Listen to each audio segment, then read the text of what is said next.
뜨거운 햇살 아래 농부 결은 땀을 뻘뻘 흘리며 벼를 심었습니다. 푸른 싹이 자라 황금빛 이삭으로 변하는 것을 보며 그는 가슴이 벅찼습니다. 이 모든 것은 그의 땀과 노력의 결실이었으니까요. 하지만 수확의 기쁨은 잠시였습니다. 결은 수확한 쌀의 절반 이상을 소작료로 지주에게 바쳐야 했습니다. 남은 쌀로는 겨우 가족의 끼니를 이을 수 있을 뿐이었습니다.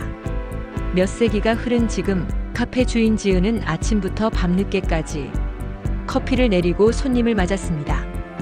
그녀의 카페는 늘 사람들로 북적였고 그녀는 자신의 노력이 빛을 발하는 것 같아 뿌듯했습니다. 하지만 매달 정산할 때마다 지은의 얼굴은 어두워졌습니다.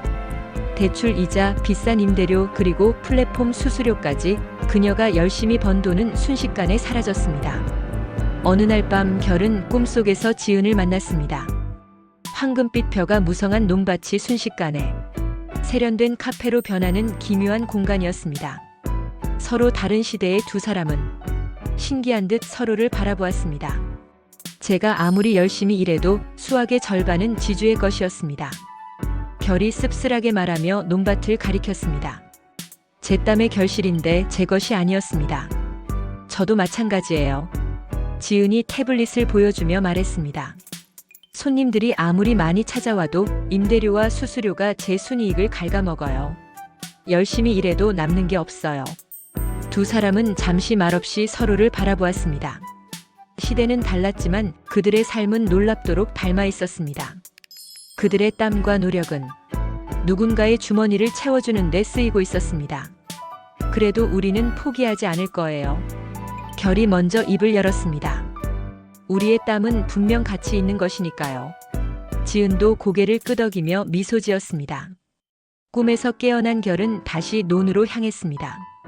지은은 다시 카페 문을 열었습니다. 그들의 발걸음은 여전히 무거웠지만 그들의 마음속에는 희망의 씨앗이 심겨 있었습니다. 언젠가 그들의 땀이 온전히 그들의 것이 될 날을 꿈꾸면서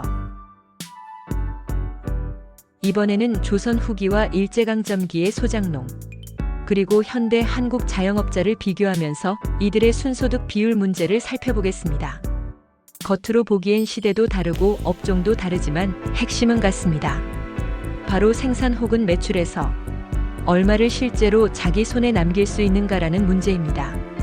역사적으로 농민들은 땅을 빌려 농사짓고 소작료를 냈고 현대의 자영업자는 매출을 올리지만 임대료, 대출이자 플랫폼 수수료에 시달립니다. 결국 남는 몫의 크기가 삶의 질과 사회 안정성을 결정짓습니다. 먼저 조선 후기와 일제강점기의 소작농 구조를 살펴봅니다. 조선 후기 소작제로는 도조, 즉 정액제와 타조, 즉 수확 비율제가 공존했습니다. 일반적으로 소작료는 33에서 50% 수준이었습니다. 농민이 아무리 열심히 농사지어도 절반 가까이는 지주에게 돌아갔습니다. 일제강점기 들어 소작료율은 더 올라갔습니다. 보통 55에서 60% 수준이었고 일부 지역은 70에서 80%까지 보고되었습니다. 게다가 종자값, 비료값, 수리조합비, 세금까지 농민이 부담해야 했습니다. 따라서 형식적으로는 농민들에게 40% 정도 남는 것 같지만 실제로 각종 비용을 제하면 20에서 40%대가 농민 순소득의 현실적 범위였습니다. 농민들의 생활은 항상 빈곤과 빚에 시달렸고 이는 사회 불만과 농민운동으로 이어졌습니다. 다음은 현대 자영업자의 현실을 살펴봅니다.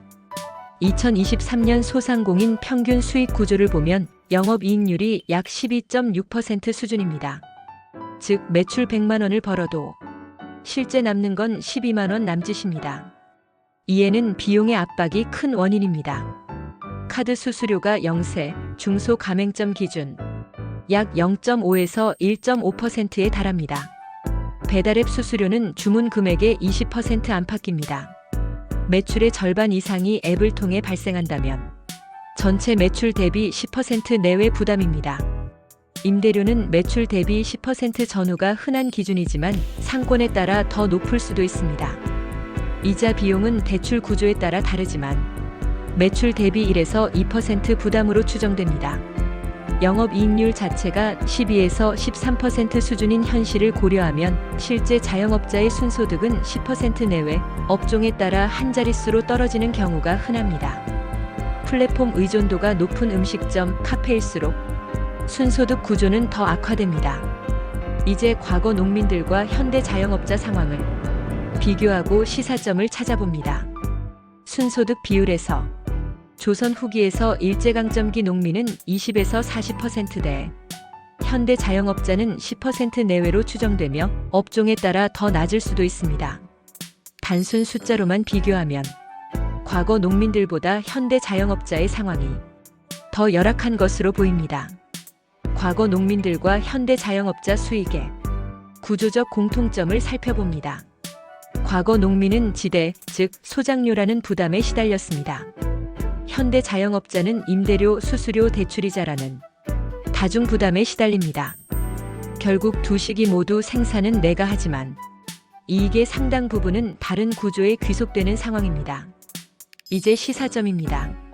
역사적으로 소작제 개혁이 농민의 삶을 바꿨듯 현대에도 임대료, 플랫폼 수수료, 이자 부담 구조를 어떻게 완화할 것인가가 사회적 과제입니다. 공정한 분배 구조 없이는 자영업자의 생존이 어렵고 이는 사회 전반의 안정성에도 부정적 영향을 줍니다. 이번에는 과거 소작농과 현대 자영업자를 비교하여 순소득 비율이라는 공통 잣대로 살펴보았습니다. 연도와 장소에 따라 분석 수치들은 다소의 추정 오차를 가질 수 있습니다. 그러나 커다란 흐름은 시대가 달라도 문제의 본질은 비슷하다는 사실을 보여줍니다. 즉, 생산자 본인에게 남는 몫이 얼마냐가 경제 정의와 사회 안정의 핵심이라는 점입니다. 이상입니다. 감사합니다.